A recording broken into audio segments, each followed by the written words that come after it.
Whether you're 35 or 65, David's got the how-to you're looking for. 10 seconds. Just call 774-2424 or 866-290-2899.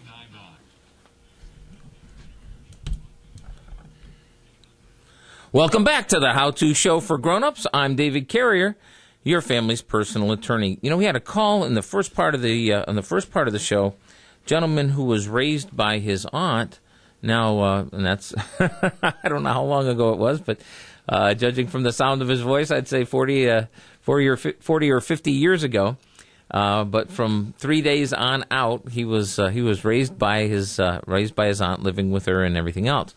Well, now she's in a world of hurt. She's in her 80s and so, and failing health down in St. Louis. He needs time off. Well, you know, the Family Medical Leave Act allows for unpaid time off to take care of close family relationships, close family members, and that's usually restricted to parents, son and daughters. Okay, you know, parents. You look for the parent-grandparent relationship. Okay, but now here's the thing. And we had said, well, you know, what if you got adopted? Well, yeah, I mean that would be a legal relationship. But the Family Medical Leave Act is a little broader than that. What they say is that it's not just the parent-child relationship, grandparent-child relationship, and those relationships can come up in one of three ways. Obviously, you could be the could be the biological parent. All right, well, you know, have that biological tie, and well, then you're entitled to the leave, or excuse me, or it could be legal, whether it's a foster care placement, you know, which is a legal relationship, or adoption. Those would be two examples of the legal relationship. And then finally, there's what they call in loco parentis. In loco parentis just means that it's somebody who took the place of the parent, even though there's no legal relationship there.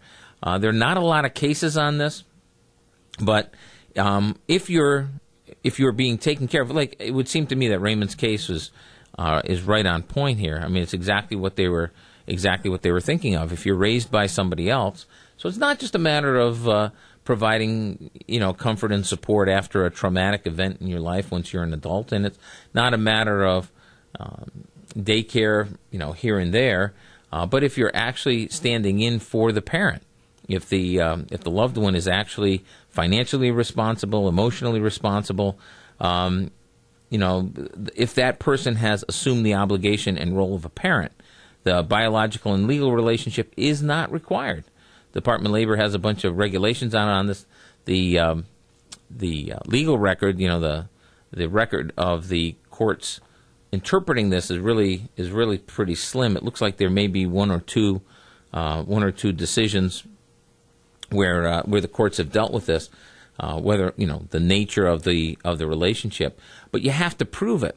So if you want to get Family Medical Leave Act leave to take care of somebody who, as in Ray's case, someone who raised you, but they were not your parent, well, obviously the birth certificate's not going to work. What you have to do is you have to show more. You have to explain to the employer, hey, I'm not claiming that this person was my biological parent. I was not adopted by them. You don't have to go to that extremity.